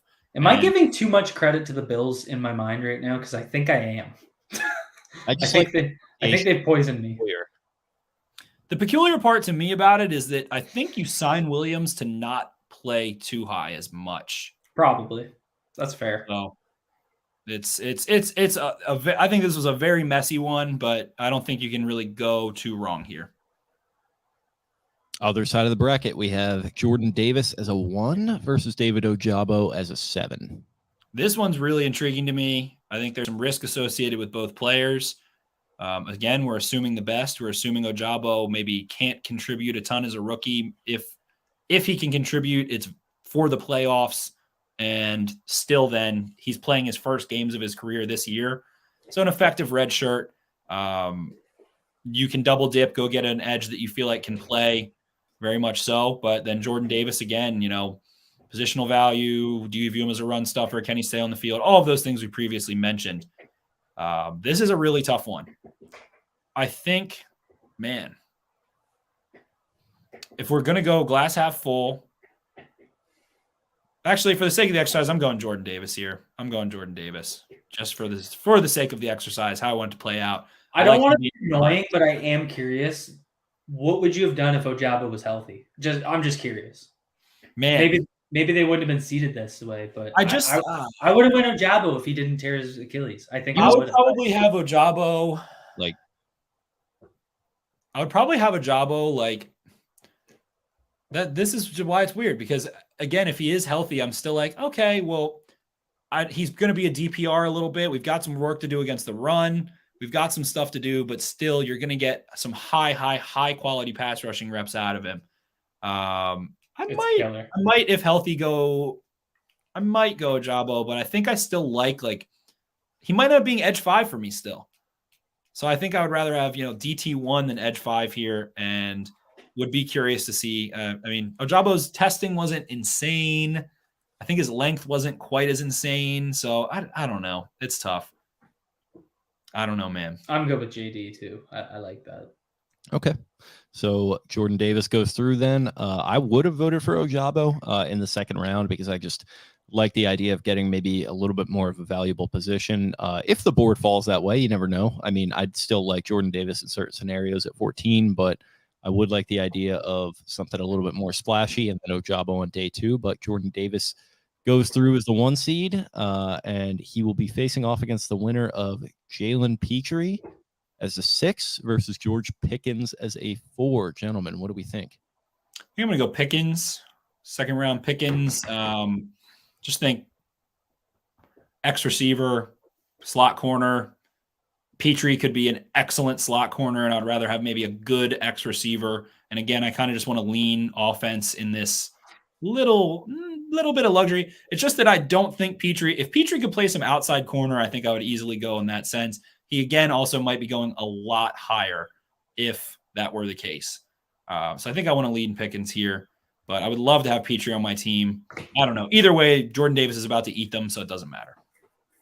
Absolutely. So I'd vote Pickens too. What do you think, Cole? Yeah, second pick. Okay. I was trying to come up with something witty, and it failed. Listen, that's perfectly fine. All that matters is you tried. So I think Thickens goes through, and he will face off against Jordan Davis as a 1. So on the other side, we have Jermaine Johnson as a 2 versus Kyle Hamilton as a 3. What do we think? Dan, quit being the bracket guy. Like he's in here poking holes in the theory of the bracket. Dan says the bracket. That is the most Dan one comment would play I've the ever 4 seen. and the 2 versus the 3, not the 1 versus the 2 and the 3 versus the 4. And he is right. Okay, Dan, do you like? Do you Dan, want? Dan, can I get a comment? Do you think the lines are too all thick? day that I came home and had to put this together? So sorry, but here we are. Here we are. I don't know how much would have changed ultimately. Yeah, listen, we're here, and it could have, but this is the way the exercise. It's still going to be out. Jermaine Johnson versus Jordan Davis in the finals. Yeah. I think so. If we had Stingley instead of Sauce, I don't know, but who knows? Apparently the Texans are. There's a whole bunch of stuff going on Twitter right now. But anyway, Hamilton versus Johnson. I'm going Johnson. I love Johnson. I think I have a pretty similar grade on them. I see Hamilton potentially being somewhere between a Derwin James and a Cam Chancellor, maybe a little less extremes of those and a little more middle 50 outcome. But Jermaine Johnson, give me the need. The tie goes to the need. I just like his game. I think he can contribute immediately. I think he can contribute in the long term. He's balanced. He's well-rounded. You get a good run defender, a good pass rusher, and someone that checks a lot of boxes, can do some things in space for you. And I'm very happy. Jermaine Johnson's probably my favorite player in this whole board. So I think I'm going to go Johnson here. Yeah, it just makes the most sense. Kyle Hamilton's my guy, but yeah, I just think with the need being there and the player being as good as he is, I think Jermaine Johnson makes sense to go through on that side. Bang on, agreed. Boom. Down goes Hamilton. And on the other side, I'm gonna be contrary to. I'm gonna pick George Pickens because he gets a little too sick, and I just want to see it. I want to see him be a Raven, so I'm gonna go with George Pickens. So we're George Pickens. He's probably not going to win this, but you guys keep talking about him like a sicko. I just like the idea of him at training camp, just blaring, Limp Bizkit, maybe a little bit of great stuff, just going absolutely, ham. It's one of those days, everything's fucked. Everybody sucks. Him and Marcus Peters are just, jawing at each other. It would be fun, but obviously Jordan Davis is going to go through here, right? I'm going to go Jordan Davis as well. And if for nothing else, for the sake of the exercise, so we can debate Jermaine Johnson versus Jordan Davis. Which I think is still, like Spence asked last night, and it was a great question. Is it more likely that JJ goes top 3 or falls to 14? And I said goes top 3, but I don't know if that's just me reacting to the Twitter rumors. It's killing me. It's really killing me. So I don't know. Yeah, Dan. Damn it, I think I did do it right because it was 1 versus 8. It was just, it wasn't like the traditional number of a bracket that you would see. It was only 16 total. So we're in the championship round. Fuck all that noise. Jermaine Johnson II, Jordan Davis, the big baby versus this is a great final exercise. We ended up going to, it's only defensive possibilities. So what is the full context here? Need, I think you're getting very good as opposed to potential to be great. I think you're hitting a double, solidly a double, and driving a runner in. Davis feels like there's more bustability and a little bit more risk. It is not necessarily a need, but man, it's really difficult to look at what he did at the combine, to look at what he can do, to watch him beat the living shit out of Landon Dickerson in 2020, playing 35 snaps in that game, whatever, and know that you're going to bring someone that is unique, is heavy, is impactful, and can actually run a quarterback down, unless it's like Kyler Murray or Lamar or maybe Josh Allen, can run them down, can force them to banana to the sideline, do some things, bring the length, bring the noise, get him in one-on-one matchups, all of those things. This is a tough one for me. 2 of my favorite 3 players in this draft for the Ravens. So for me, I think this worked out well. Johnson, maybe not as realistic anymore through all the noise that's coming out. We'll see if that was smoke or not, but this is a big time tough one. I'm gonna go Jordan Davis for the sake of the exercise and leave some more debate up for you guys. See how you go. I think you'll both end up going JJ in the end, but Davis to me is trying to swing for the fences, and if you don't hit it with the meaty part of the bat, then you're ending up getting a high level impact run defender for a few years that can bring length, can bring strength, and I still wins some matchups, but think the all pro potential is a little salivating, tough to say, but for the sake of the exercise, I want to go Jordan Davis, although I do absolutely love Jermaine Johnson. Really good summary again. I'm going to go with Jermaine Johnson, and I just think if Jermaine Johnson wasn't such a good run defender, I'd probably feel a little bit differently here, but I see him as, opposite Owe. It's kind of the same thing. I'm going to get two bookend edges that can kind of develop together. Both of them give me a speed rush that can develop, or they can play with a great long arm.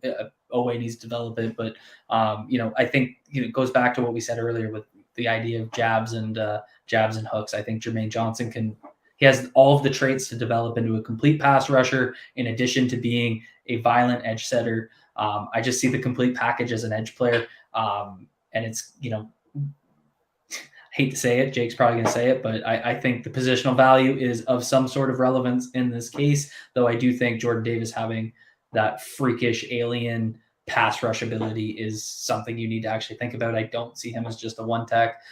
So I'm going to go with Jermaine Johnson. Yeah, and it's not just positional value in this case. It's, need and value meeting pretty much perfectly, where you have a still a needed edge. I mean, an acknowledged needed edge where they try to go and get Za'Darius Smith, and that doesn't work out. And, you're sniffing around on some other guys potentially. But, here this guy is looking you in the face, and he is, freaky off the edge. He'd pair up very nicely with Owe, and you already made an investment, like we said, with Michael Pierce. And, is it, fuck that, who cares with Jordan Davis? Maybe in some scenarios, but when it's going up against Jermaine Johnson, I'm picking Jermaine Johnson every day of the week. So he is the winner of the official Beatdown Big Board. Jermaine Johnson, the 2 seed, beating Jordan Davis in the final round to take the bracket. So congratulations. That was probably the most ideal final. If Cross got, sure. I think that worked out really well. Yeah, absolutely.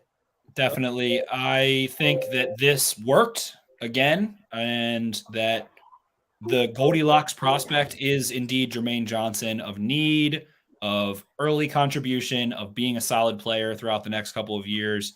I love him. He is one of my 2 favorite players at the top of the draft, being with Charles Cross, and I went with him over Charles Cross. So that was really fun for me. I think all of those exercises were a lot of fun. Got a little funky in that right corner, but again, I think this is the Goldilocks prospect need, freeing up the rest of the draft in some other deep areas, taking advantage of. It is a deep edge class, but guess what? We can float through that, picking out the other areas that aren't in the next couple rounds, and trying to find areas that we think we need to. Frees you up, and you're getting a day 1 starter and hopefully a Pro Bowl player.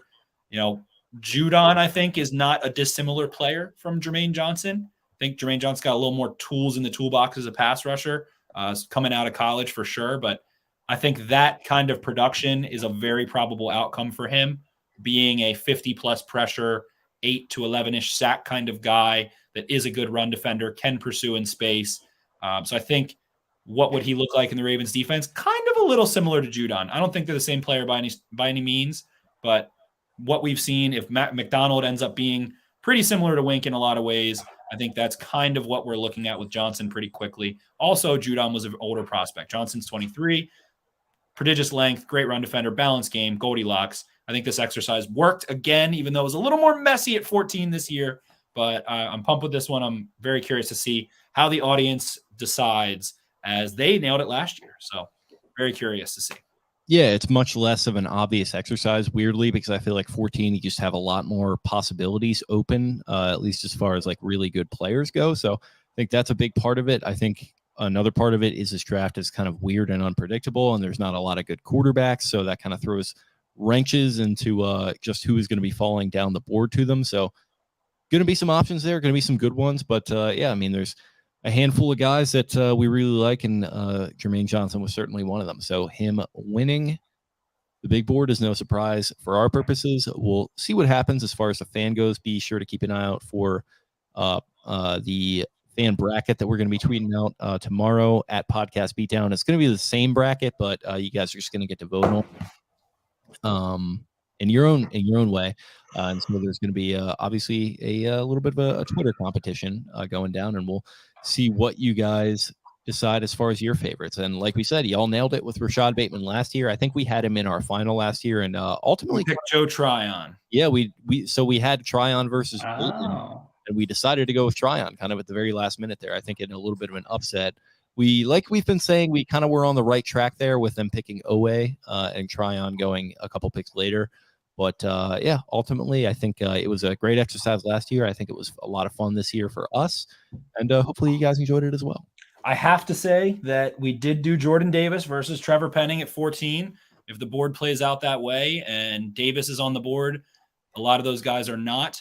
Other prospects are not. Then I have to say I wish they took Jordan Davis, because that executed in my mind. So that is the final pen there. And Dan says, how high would you guys trade up to get Jermaine Johnson?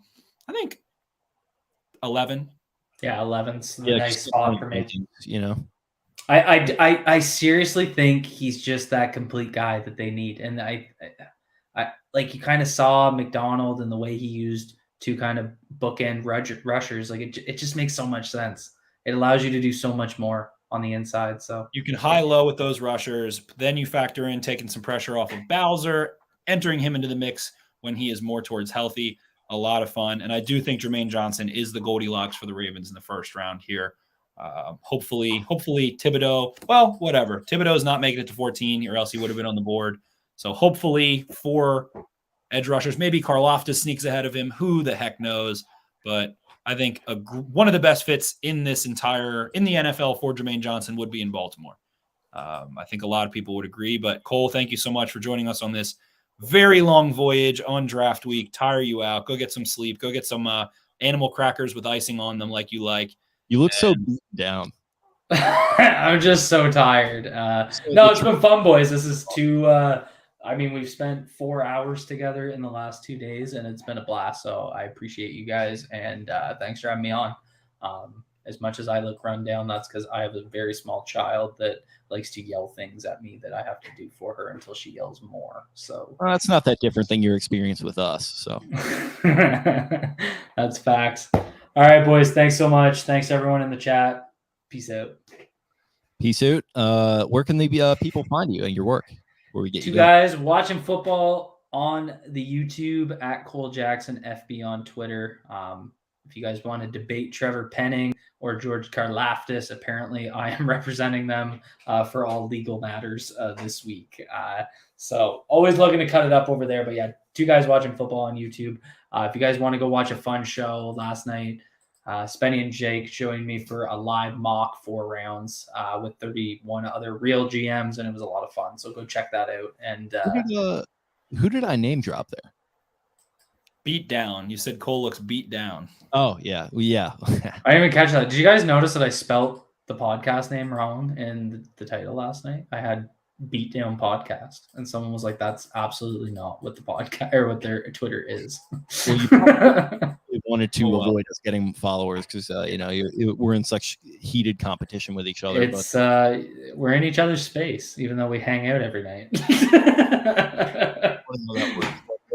Yeah, this was a long one, a big, veiny, triumphant bastard of an episode, but it was a lot of fun.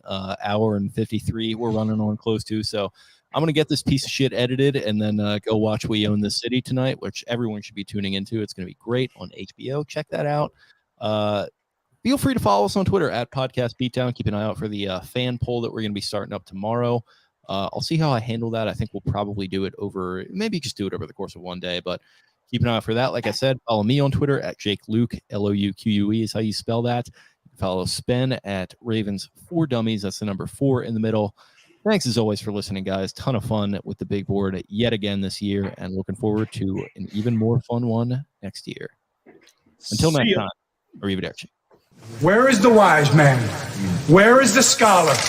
Where is the philosopher of this age? Get down!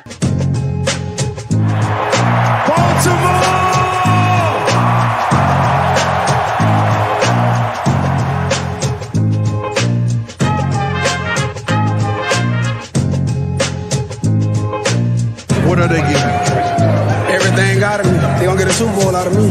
Believe that. Believe that.